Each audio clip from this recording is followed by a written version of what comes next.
And now, right to your host of this House of Musicians, Barry Smith. Hey, good evening, fine listener, and welcome to this House of Musicians radio show on Reality Radio 101. We hope you enjoy the next hour with us as we do our small part to help promote musicians, bands, and of course, the venues that are out there right now. Gary, how are you? And Barry, I am fine. How are you? I'm doing quite well. Speaking of venues, there's a lot of players out playing again. I see on Facebook a lot of shows are going on. I mean, not a lot, but there's definitely some shows going on, and it's nice to see the musicians getting back at it. Amen. I'm also very excited because we have a very talented guitar player with us this evening. And not only is he a guitar player, he also has his own show online, Guitar Players in Isolation, that he started during COVID, and has big name guitar players that he's done live interviews with via video. So people, you can check that out on YouTube. It's called Guitar Players in Isolation. We have the one and only Arie Papernick on the show this evening. Arie, how are you, buddy? I'm good. How are you, Barry? I'm doing good, man. Thank you. And I thought I'd go ahead. I was surprised when you reached out for me to be a guest. I shared on my Facebook to get some people to listen in, and I said, if you want to hear about a guitar player who has never played with anybody famous, listen in. Yeah, you know what? It's really not about that on this show. Yes, we've had some pretty popular, definitely popular artists on the show here, but it's not about that. Like I like to get people that aren't popular too, and try to help promote them and get them out on, get their tunes out there for people to hear, and maybe they'll get a couple of more streams, just stuff like that. So yeah, you certainly don't have to. But I also know that you're an amazing guitar player. You were in a band called High Court Country. County. High Court County. I think I'm sorry, High Court County. I know you were in that band and still are, I believe, correct? Yes. Oh, very much so. Yes.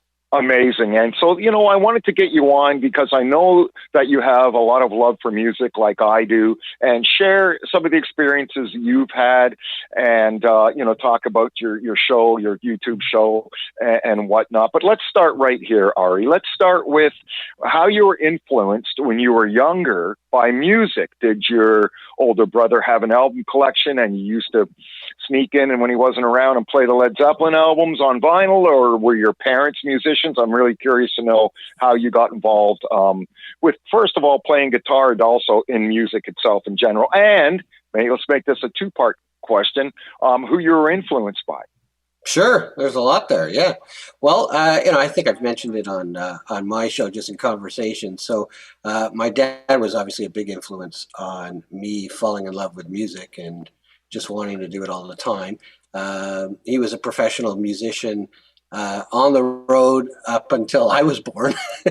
Then my That's amazing. Then my mother made him settle down. Music was in the house constantly as a kid. Through the 60s, he was a drummer, so there was drums in the house, and that was, I guess, kind of probably my first instrument, just, sitting on it, couldn't really reach the pedals, but, a little bit of taste of music, and, they started me on piano. That didn't take.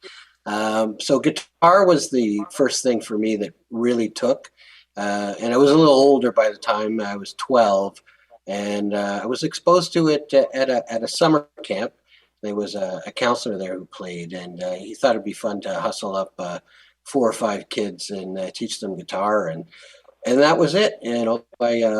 He taught us "House of the Rising Sun" and "Horse with No Name." The song with 2 chords, an E minor, an E minor and a D with an F sharp bass, but some open strings. I think it's like a D add 6/9 or something. Something complicated, but it's only two notes. But anyway, it's only two notes. It's the E string, second fret, and the fourth string, which is, I believe, the G string with the same. Because it's funny that you mentioned Horse with No Name. I was just looking at it the other day because I forgot the second chord, and I was at someone's house a couple of weeks ago, Wayne Mackey's house, for his girlfriend's birthday party, and I had the guitar in the garage, her son's guitar. And I tuned it up, and we played Horse with No Name, but I kept forgetting I was just making up that second chord. But now I looked at it. So yeah, it's like you say, a D6 minor seventh. It's just crazy how long the name of the chord is, but it's only, like you say, two bloody fingers. Two fingers. So that's pretty awesome. So I was kind of hooked after that summer. I mean, there were guitars in the house. My dad had a nylon string that I think. That's what I started on first, and of course, which when I reflect back, I find it pretty funny that I think for the first little while I was going by an instruction book with the nylon string, but holding it like a lefty, and so nothing was working out because I had the guitar upside down. But figured that out, and he also had this really cool guitar, and I don't know if he had it at the same time or it came later. It was a Gibson LG-O, so a real small body Gibson acoustic, and had a really small neck on it. So it was really, for a 12-year-old, it was perfect. And I just went through songbooks that were in the piano bench. We had a piano in the house with a whole bunch of, the greatest love songs of the 70s or Elton John's greatest hits and blah, blah, blah, and kind of learned how to read those chord diagrams and just kept going. And then, I think the big breakthrough for me, and probably the same with every guitar player, is getting that first book that taught you the pentatonic scale. And then once you got that, it was like, holy, that was the eureka moment, right? Because now you could play along with stuff. So, that's kind of how it got going. Yeah, absolutely. So the age of 12. Now you also went to summer camp, right? That for a few years there. My parents were pretty good. They thought it was important. I mean, my dad was a musician, so we didn't come from big money, that's for sure. But my mom and my dad thought it was really important for me and my sister to get that experience. So grateful to them for that, or I probably wouldn't have picked up the guitar. Absolutely, and I'm curious to know what your dad, if he played guitar as well, and if so, what songs was he playing? Because I know that you joined his wedding band, so I'm interested to know what songs you learned and played when you were 15 in his wedding band. Well, as I recall, he wasn't playing guitar when I started to play guitar. I think he knew a little bit from years ago, but he hadn't touched it in a long time. He was predominantly playing piano, and the wedding band thing, which got going a few years later. There was a funny story of getting my first electric guitar, because I think my mother thought that an electric guitar was the gateway to poverty, so she was dead against me getting an electric guitar. But once I got it, it was like this 335 dot copy. And a few years playing that, and my dad invited me to play with his band, and he played piano and sang, and then it wasn't a rehearsed band; it was just subs. He just called drummers and a sax player, or a bass player, and so. But it was a great experience because I was sitting in with real professional musicians, and it's and I remember the sax player in the band, he was a big influence on me because he would direct me to who to listen to and stuff, and he got me involved in listening to these amazing R&B stuff like Tower Power and then Little Feat. He got me hooked on those two bands. So awesome. So it was a great experience. Yeah, good for you. And you were, you're playing Wilson Pickett and James Brown, and that was later. Touring. That was later. That wasn't with my dad. That was actually that was into my early 20s. That band. Well, let's talk about that, because you had a job as a 9-piece R&B band. Like I said, you were playing James Brown, Wilson Pickett. I mean, a 9-piece band. That must be pretty cool to be on stage. That was fun. I mean, I think we're around the same age, right? I just turned 50, so I don't know. You're about the same, or? give or take? I'm about 6 years older than you. Oh, okay. But what's really cool when you think back? So that band that was early 20s, and it was a 9-piece band, and we were booked in like pretty large kind of showrooms or colleges, universities, and we were clearing then, each of us, and we had a 9-piece plus a sound man, and we each cleared kind of similar to what we're clearing now. For sure. It was a really cool time. Like, this was like early 90s. And the bars were pretty busy and they had big budgets. I know there's that generation that's, maybe 10 plus years older than we are that will tell you the stories that they could do the 6-nighters and all that. So I'm a little too young for that. I didn't get to experience that, but I do recall, like, when we were playing out, like, bars had budgets and, they were pretty busy. It was a fun time. You know what? And I agree. Back in the day, I had a 4 or 5 piece band. It just depended on who showed up on that weekend. But definitely, we used to do like the Crossroads down in Toronto, and we'd play there 6 nights, and we'd be playing Monday to Thursday with two people in the bloody 2 people in the bar the whole time. But the gig was you play 6 nights in a matinee or something. We did that. An awful lot, and it was a lot of playing, like I say, practically to nobody, but and for, like you say, for no money at all, hardly. So I always ended up, I say this all the time on the show, but I always ended up owing the bar more money than what I made, because I was a partier. So I played with a few singers that were that way. A few singers I remember that would always complain at the end of the night. And it was like, well, you didn't have to drink that much. That's right. So that was me. We always had a lot of fun. There was many nights I would play the Soho Tavern at Kennedy and Eglinton, and then at 1 o'clock pack up and go down to the Matador, the After Hours Club, and play 2 to 5. But those were some of the best times of my life. I mean, the most fun times that I had. So playing live is always a blast. Sure. There's absolutely no question about that. So now, how long have you played with High Court County? We're just talking about that. I think it's a little over 5 years now. So 5 years. Good for you. And are you guys rehearsing? And do you have gigs lined up? Yeah. Well, we took quite a bit of time off during COVID. I mean, a lot of it was forced, but we didn't come back as early as some others. We wanted to wait until we were all vaccinated before we started getting together in a rehearsing room. So we probably started just, this last July. We had a few shows already, and now we're back to practicing every week. At the beginning, it was, just getting the repertoire back up, because we kind of forgot a lot of stuff. But now we're back to our original goal and just getting together to work on originals. So we've got a ton of originals that we're looking to start recording again now. So that's exciting. Absolutely. And the last album you guys did, was it originals? Well, everything that we put out recorded is originals. We haven't recorded a cover. So anything that's on Spotify, though, that's all original. But on top of what's on Spotify, there's probably about 8 or 9 other original songs that we've either already even played live or we've been working on. So we've got quite a bit of material. We just got to get together.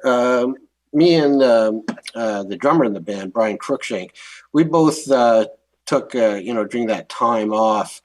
We started to learn and teach ourselves, how to work a DAW and how to do home recording and all that. And we each spent a few bucks on some gear and stuff like that. So we have a way to do it. I think we're going to try, instead of going into a studio, we're just going to take time and do it on our own.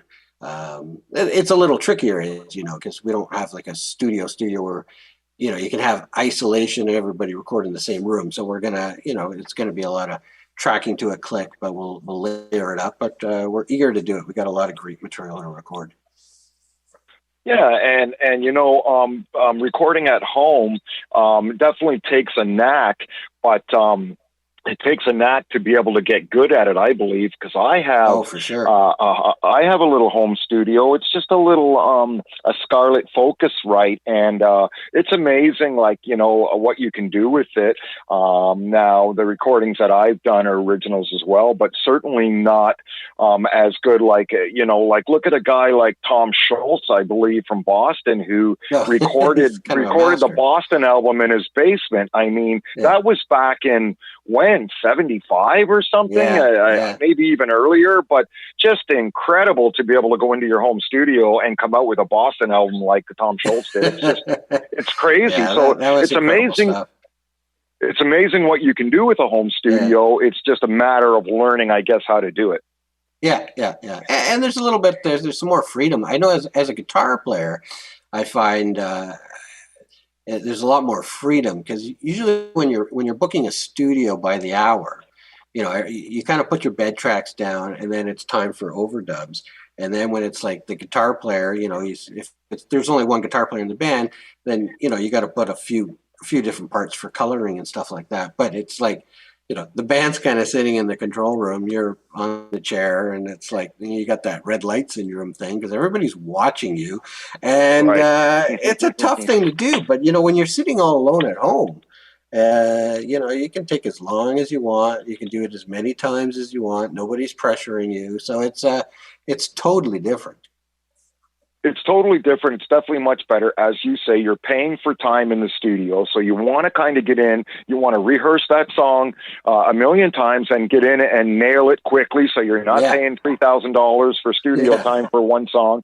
And, but that's like you say, man, I found that with myself too. If it takes me a week to record an original on my home studio, then it's just, you can change something the next day. You don't like, do a new track, and it doesn't cost anything. So, but the pitfall is, you'll make a billion edits before you're happy. Like, you don't know when it's done, right? Because it's so easy to sit back, pull it all out, play with the mix a little bit, and it's like, when is this done? Right? So there's that. When you pay for it, it's kind of like, okay, well, I left the room, and he sends you a couple mixes, 1, 2, 3, and then okay, I guess that's it. Yeah, and the producer will always take the time to edit everything and produce and mix it well. Where so that's the point, I guess, of having. And now I think a lot of artists are doing home recording stuff, especially since COVID happened, right? Oh, that was the whole thing, right? COVID. So many people got into home recording, video, all this stuff, because it's like, we're creative people, and it's like, well, we can't play in front of people, so we got to do this kind of virtual thing, and you want to keep upping the quality of whatever you're putting out there, right? So you got to learn video editing, you got to learn audio, it's so that was kind of the good thing of COVID. I agree. Yeah.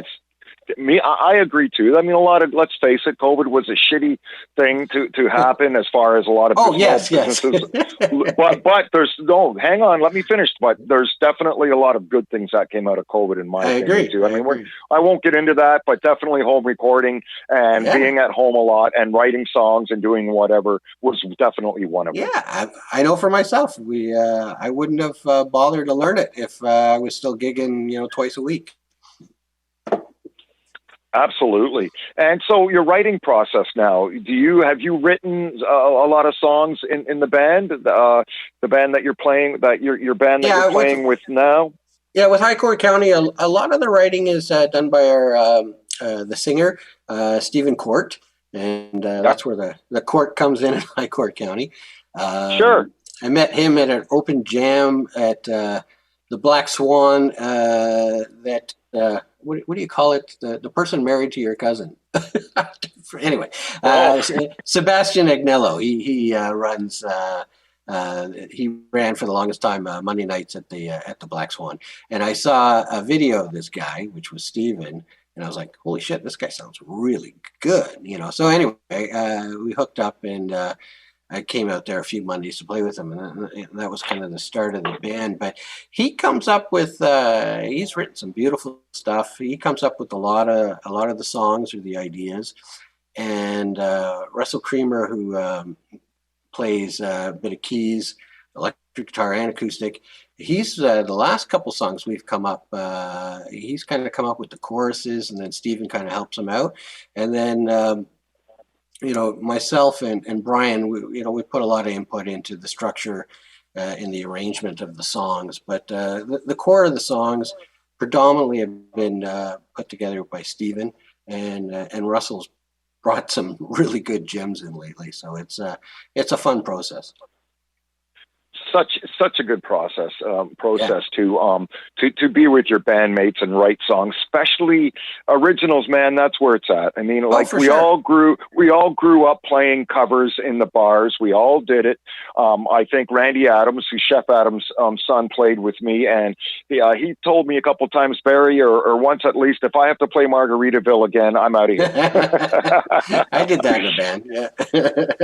Yeah, and we used to play Margaritaville, so I had to give that song up for a bit, but so we all start off playing covers, man, but originals are really where my heart is as well. Writing your own songs and recording them and laying them down. As you know, I went into Sideman Studios with Doug Duveau, who recently just passed. Rest his soul. What a beautiful man, an absolute beautiful man.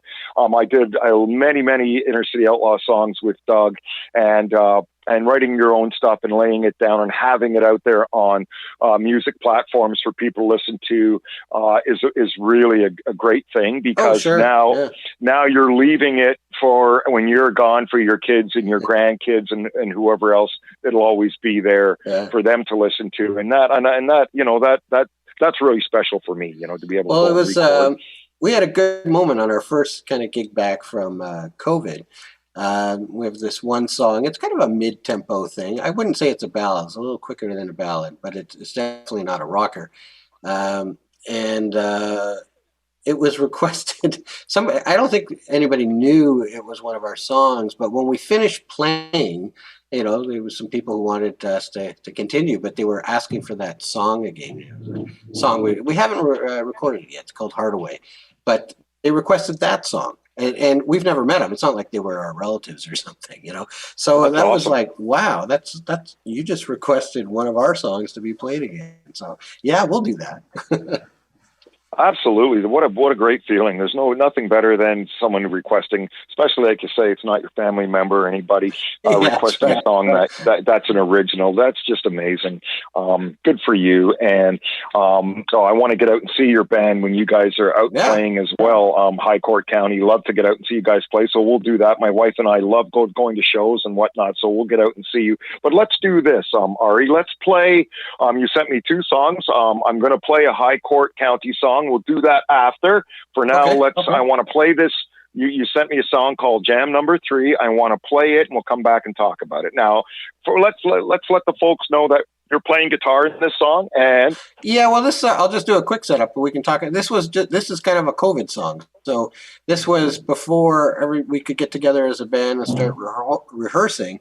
Like I said, me and my drummer Brian Cruikshank, we both kind of got into the home recording. So I had put together this. It's an instrumental tune, but it's I put it together. I played bass and guitar on it, and then sent it to him. He played drums, and then I even had Fred Lewis, who's a great guitar player. He was actually a guest on my show, and he took the second guitar solo in it. So it's a short little instrumental, but it was had a lot of changes in it. So it was fun to do.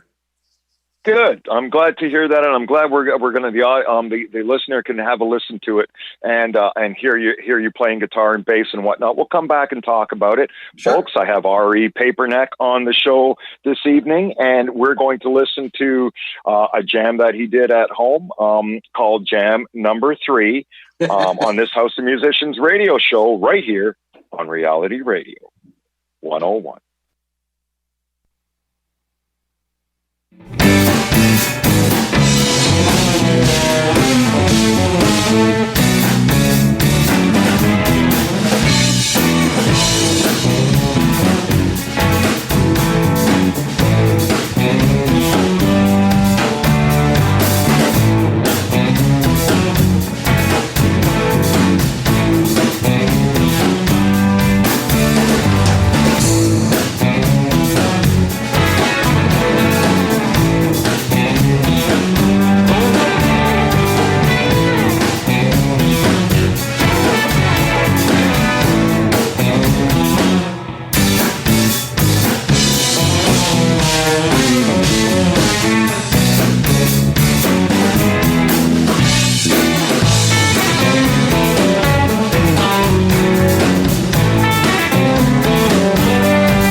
Hey, welcome back, fine listener. I have Arie Papernick, on the show this evening from Harcourt County, and we just listened to something that he did at home, playing bass and guitar. Arie, I love how it's kind of a rock song, but it has country licks all over it. I absolutely think that that's cool. But tell me a little bit about how you came up with the song and what gave you the inspiration to just sit down and jam it out. Actually, I guess the intro was kind of. I was watching. I started watching some YouTube channels on gospel chord progressions, of all things, and because it's a great type of music, gospel music. And anyway, so I was watching this guy, and then I couldn't play. A lot of things come from because you can't play what the other guy was playing. So it's like your hands do something else, and it was like, oh, I actually like what I came up with better than what he was doing. So that was kind of that opening riff, and then I don't know, the rest just kind of fell into place.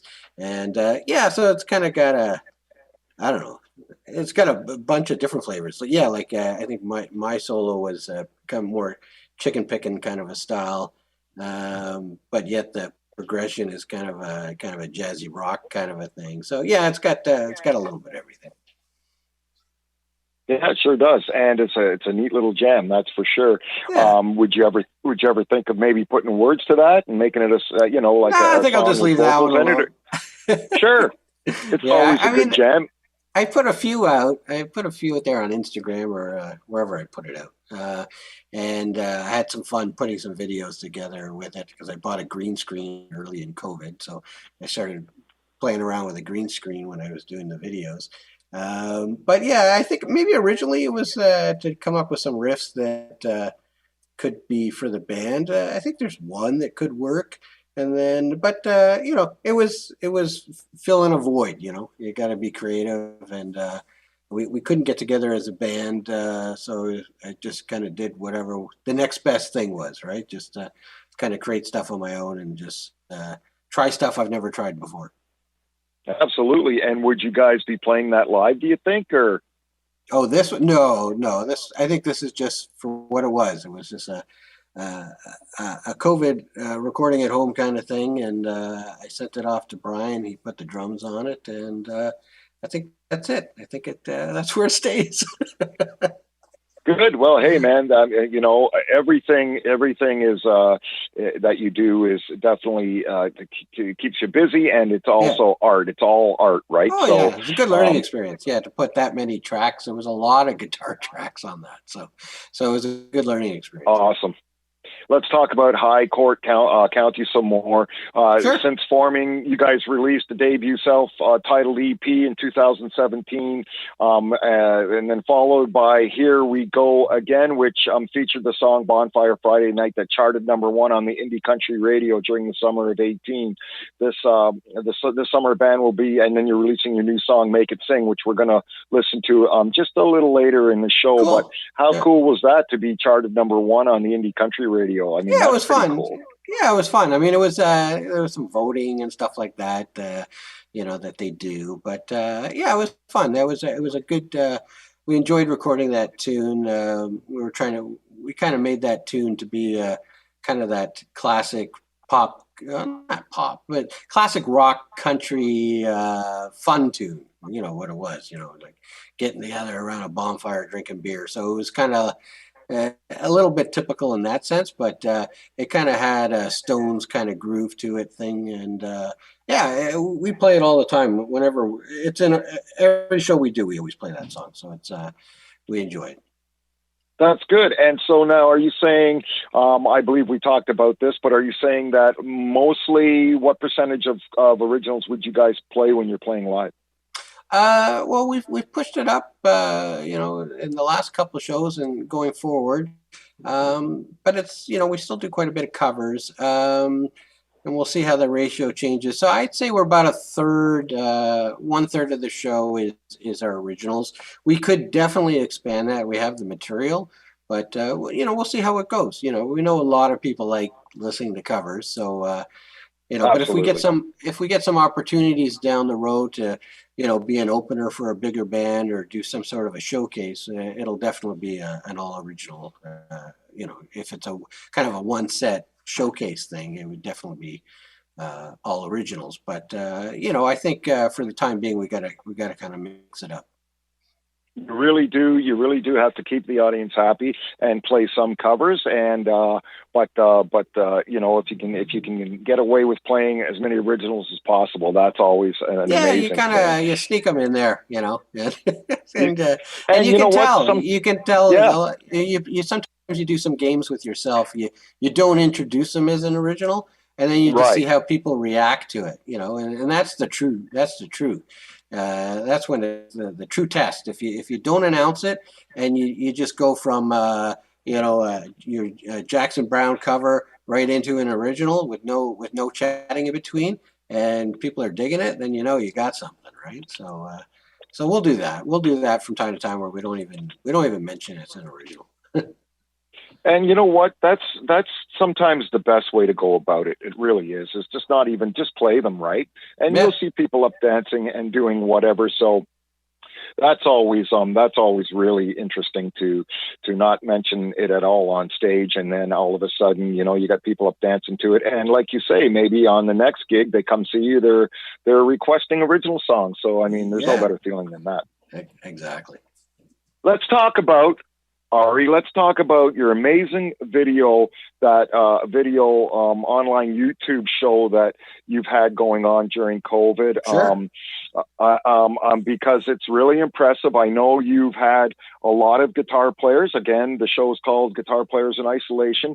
Steve Petico's one guy you've had on there who's been around Yeah. the music business for so long. And man, every time I see this guy pick, it blows my mind. I'm Steve Oh yeah. Petico. He's What a he's he's a Canadian treasure. That's for sure. I mean, he can pick with the best of them in the whole world. He's world class. But he's right here. I think he's like from the Brighton area, I think. Yeah. So it was just an idea sitting around. I think it was right at the beginning, kind of March 2020, and I messaged a friend who's an incredible guitar player, Gino Del Sol. That was my first guest, and he does a lot of theater work. He was, Rock of Ages and from I always screw up the title, From Far Away. What are the 9/11 thing out of Gander, Newfoundland? He was in that musical, lots of musicals, and he's in a bunch of big tribute bands. He can kind of play any style, and he plays it so well. So anyway, I said to him, "How about we do a little online interview?" So we did that on what's the other one? Not Zoom, the other one, the one that was out way before Zoom. Anyway, it Skype. doesn't matter. Skype, yeah, thanks, thanks, Gary. We did it on that, and my editing wasn't the hottest at that time. But then after I did that, I kind of just said, screw it. I'm just going to reach out to my, my heroes here that are still Ontario people, and Steve Petico and Paul Chapman and Wendell Ferguson. So those were kind of my early guests, and then I guess with that, other people saw that they were my guests, so nobody really said no after that when I reached out to people. It was and cool. that, Like but that you reached out. I had Colin Cripp, who's with Blue Rodeo, and Jason Barry, who's got recorded everybody in Canada, Canadian country, and David Kalmusky, who's like top producer working on Carrie Underwood stuff in Nashville. So it was like it was just kind of like reaching out to people, and usually guests would introduce me too, and it was I mean, I slowed it down. I was doing it maybe every 2 weeks at the beginning, and then kind of got slowed down. I spent a lot of time editing them and putting in little clips and stuff like that, and so every single video is demonetized, but but doesn't matter. right, absolutely. But yeah, That's no, it's okay. it's been fun. It's been fun, and I'll keep it going. I mean, I think the last few I don't title it anymore. Guitar Players in Isolation on the thumbnail because it's like, well, we're not in isolation anymore. But Right.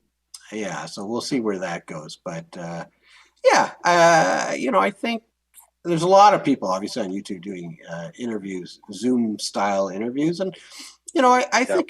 think it'll work even after COVID. I think think it's acceptable, having the two people side by side sort of a thing talking.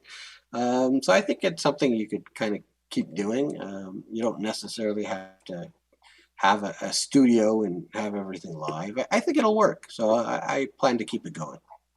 Yeah, and you could call it Guitar Players Free of Isolation. So, Yeah, that's right. But let's not forget Gordy Johnson. You had him on the show. Oh, that was a great one. He is such a good storyteller. And that one went long. I think that was my longest interview. I think it hit. I got it here. I could. I don't know. I think it got close to 2 hours. Yeah, 1 hour and 50 minutes. But then I separated out when Charlie Watts passed, because he had about a 10-minute conversation in our interview about when Big Sugar opened up for the Rolling Stones in Toronto, and he was invited out to their their rehearsals in the city. So it was anyway. Yeah, he's a great storyteller. I mean, a great guitar player and great songs and all that. But on top of all that, for being a guest, just so many stories, and he delivers them really well. And it's so exciting, Arie, because the same with me. When I started this radio show, I think you're episode 76 right now. So when I started when I started this radio show, I never would have dreamed of some of the people. I'm not going to name call, but I've never dreamed of some of the people that I would send messages to or emails to their to their publicists, and then they get back and say, sure, they'd love to do the show, and it's still happening right now. I'm in cahoots with somebody for Martha and the Muffins. I mean, so that's cool.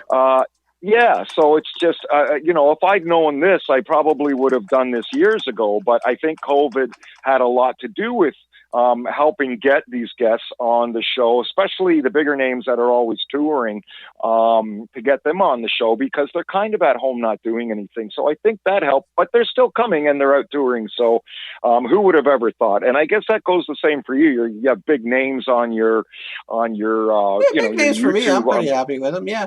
Well, we both did cover Blue Rodeo there, because I recall you did Basil, right? Yeah, Basil. well, did Basil Donovan. He's been on the show twice. Been to his house a few times. Cool. I did a live interview with Greg Godovitz and Ed Pilling. I called up Ed Pilling. He was on the show one day from Flood, and I said, I'd like to come and do a live interview. He said, okay, come on up. Yeah. When we went up, Greg Godovitz was there, and they sat and played guitars and bongo drums, and I did it. That's on our YouTube channel, this House of Musicians TV on YouTube.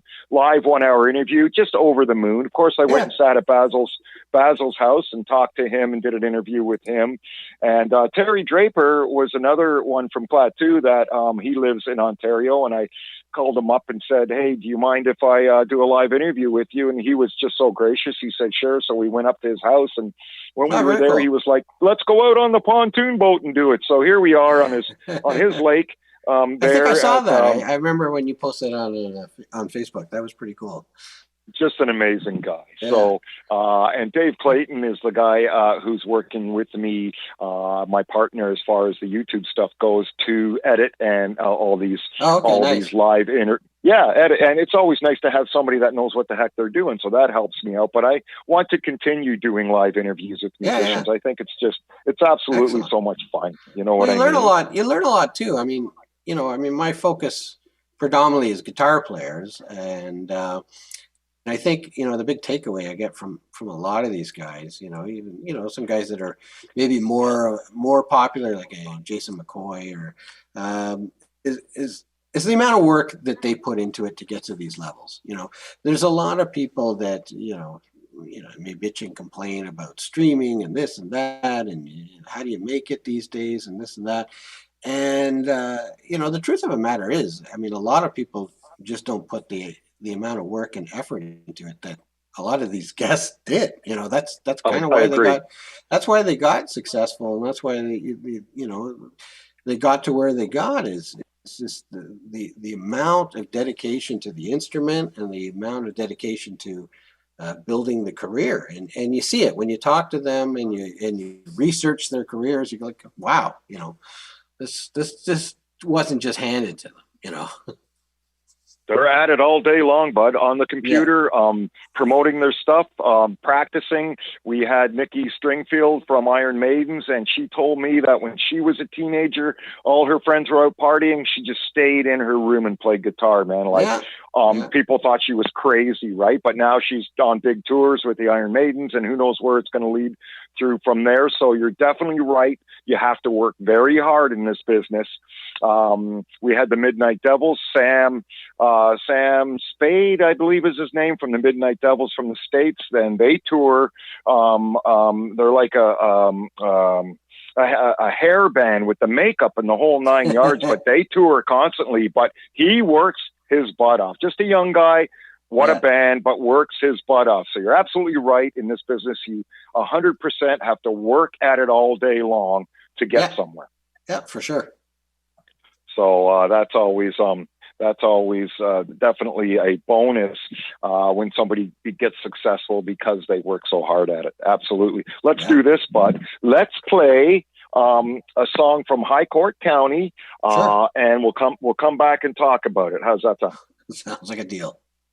Right on, man. Folks, I have Arie Papernick. I keep saying neck. Sorry, bud. No, it's okay. Yeah, I'm getting close, though. Arie Papernick. I got called a lot worse when I was a kid. Well, that's definitely not a regular name like Barry Smith, that's for sure. That's right.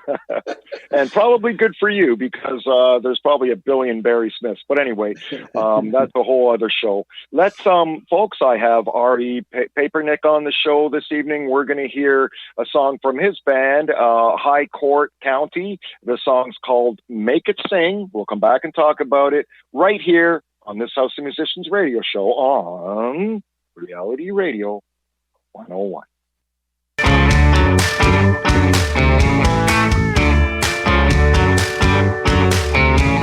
a dollar in that thing and make it sing a new song. This one been singing on repeat way too long. I feel every word boil in my blood, and the groove has got me stuck in the mud. So put a dollar in that thing and make it sing. I've been caught in a witch's circle, going round and round, serenaded by the banshee wail, the soothing sound of the feedback loop from hell. Before I start up on another track, first I must destroy that old piece of wax, just like the good doctor people did way back. So put a dollar in that thing and make it sing a new song. This one been singing on repeat way too long.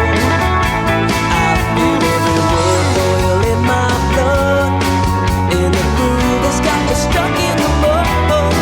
So put a dollar in that thing and make it sing.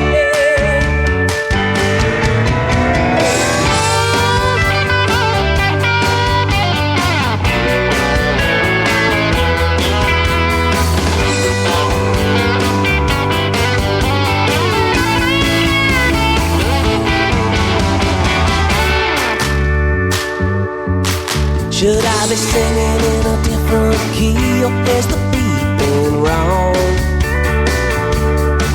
Well, I've been stuck in the same old shuffle, just a shuffling on. Little devil twirling his mustache wants me to tie you all to the tracks, just like the good Mr. Cash did way back. So put a dollar in that thing and make it sing a new song.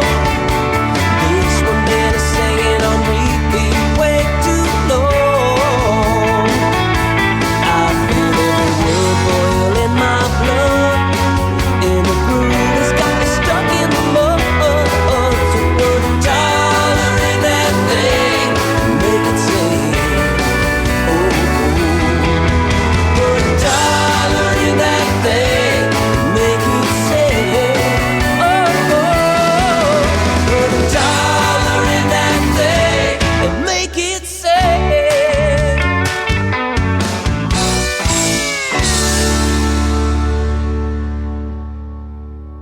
Hey, welcome back, fine listener. I have Arie Papernick on the show this evening. We just heard High Court County Song, the band that he's in, and the song is called Make It Sing. Arie, absolutely love the song. It's so mainstream, has tons of potential. Tell me a bit about where it came from and where you guys might have recorded it. Yeah, sure. That was put together. That was written primarily by Steven. He brought it in, played it on an acoustic. Actually, at first he was playing acoustic in the band, and then we had a member switch out, and then he went right to bass. So he plays bass and sings. But at that time, he was on acoustic. But anyway, he brought the song in. We loved it right away and started to develop it. Put a riff into it, put a solo, and put an outro, and all that kind of good stuff. And we recorded it at Escarpment Sound, which is kind of near Acton. Brian Hewson is the producer engineer that runs that studio. It's a nice studio, really roomy. Kind of a big traditional soundboard in there, and a whole bunch of outboard gear, and it's got some places to stay, horses in the back, and it's a cool spot. But what was cool about that tune was I think the day before going out to the studio, did that kind of typical Facebook post, some guitars, hey, going to the studio, I'm a cool guy, that kind of bullshit. And then Mike Bork, I don't know if you know Mike Bork, he's originally from New Brunswick, so he's Canadian, but he lives in Nashville. Backs up a lot of big name acts. He's played the Opry many times. But anyway, I got to know him on a bunch of trips going to Nashville. And anyway, after I posted, he comments, hey, you want some steel on that? And I'm like, what do you mean? And he goes, cool. Oh, I'm in the area. He was literally like I forget the town that's near Acton. He came in. Georgetown? No, it wasn't Georgetown. But anyway, he came in to buy a steel off a guy. He's got a huge collection of steels. So anyway, we recorded the song. We got most of it done, and he shows up. I've only met him in Nashville, and he just shows up, and he put some pedal steel on that track, which I think really glued it. And so it was great to have him, and barely did it for anything, kind of as a favor, and it was super nice. Yeah. It's absolutely amazing when stuff like that happens. What a great song again. And why don't we tell the folks out there where they can find High Court County online, and also your shows, Guitars in Isolation. Yeah, Guitar Players in Isolation. So the band stuff, we do have a website. I run it, and I'm guilty. I haven't updated it in a while. But it's just highcourtcounty.com, so that's easy. And so most of the stuff is, these days is social media, and we're not kids, so we're on Facebook predominantly. So High Court County on Facebook. We do have a small Instagram footprint, but most of the stuff gets posted to Facebook. We're not on what's that one that the kids are using these days? Anyway, we're not on that one. TikTok or TikTok. We're not doing any TikTok videos. We should, but we're not. And the interviews, the Guitar Players in Isolation, it's under my name, so it's just if you Arie Papernick, that's the YouTube page. It's just my name, and so that's where you can find us. Well, good for you. We do have, I guess we have a couple of shows. Not for we're working on something for that's more closer term, but I guess the next ones would be, we've got one at the Black Swan in Toronto on the 27th, and then we're back at Dakota's Sports Bar, which is in Etobicoke, on December 4th, and we're in Collingwood on right for a Christmas party right before Christmas. I think the 23rd or something like that. But anyway, I'll be posting all that stuff on Facebook. Yeah, and it's just fabulous that you guys are back out playing. I'm sure that you guys absolutely. Now, have you played since together out there since the COVID started? We did a private party, and then we played Dakotas. So, and we changed it up quite a bit. Once we got back together, we started replacing a bunch of songs. and so on the cover side. So we kind of going for a more broader reach. I think when we initially started playing, we were quote unquote country, but we've kind of changed that. We're more, I guess, roots rock would be the covers. Jackson Brown, Bob Seger, the Eagles, Tom Petty. So instead of kind of a pop country thing, we're kind of going more kind of roots rock and then our stuff. So I think if you have to describe what we do, we play good music. How's that? That's the way to describe it. Absolutely. And looking forward to getting out and seeing you. I want to ask you this is a favorite part of my show, a question I love to ask the artist. Put you on the spot a little bit, but tell me a crazy story that has happened to you, either in a little bus touring, on a stage, just something crazy that's happened. Yeah, I got one because I thought maybe this would be something that would be asked. So I thought about it. Okay, so early 20s. I was in a tribute band, a Bad Company tribute band, right? So it was me and another guitar player who put it together, and the other guys in the band were actually him too. I was the youngest by at least 10 or 15 years. So, and because it was Bad Company, you can kind of guess what kind of gigs. Like it was a lot of kind of biker type of gigs, and so there was a festival. I forget now where it was, but it was hardcore bikers, and I'm a pretty clean cut. I was a pretty clean cut kid, so I was not in a comfortable zone. Anyway, so we were playing there 2 nights, and so the guys were staying over, and they had no place, so they were just going in people's tents and stuff like that. And I was young, and I was a little scared. So I decided, fuck it, I'm gonna go home. I don't care how long it lasts. So, but the funny story was, what I didn't know, we had a van, a white van, and all the guys in the band hid all their personal belongings under the van. But I didn't know this. What? So then I'm driving and I'm hearing all this banging and stuff. Anyway, I didn't know what happened until the guys, I came back, because this is, we didn't have cell phones, until I came back and they're all screaming and yelling at me. I literally dragged all their personal belongings all down this dirt road, like.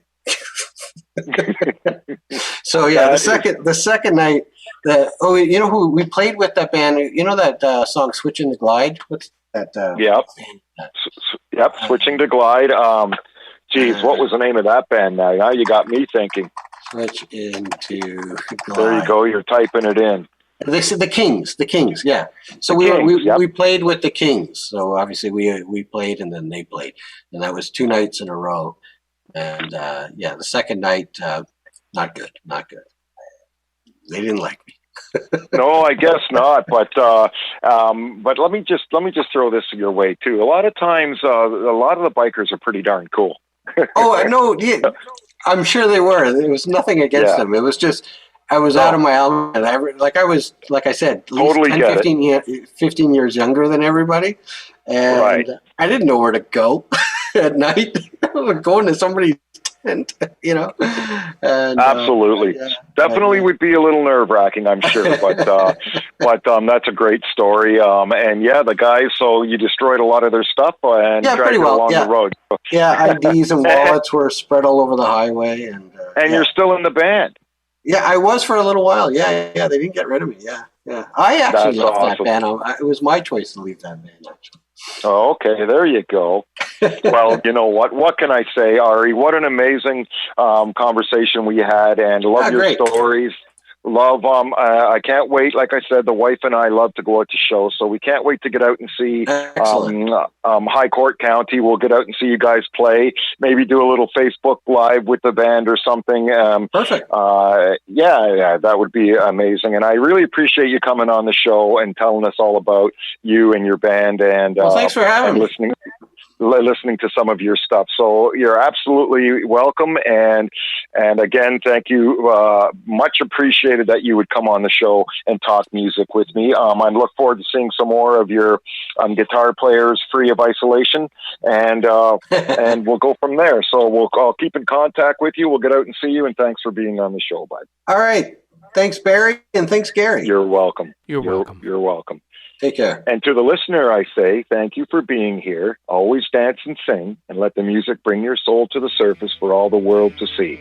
Until next time, have a shuffle your feet kind of week, and good night. You've been listening to This House of Musicians radio show right here on Reality Radio 101.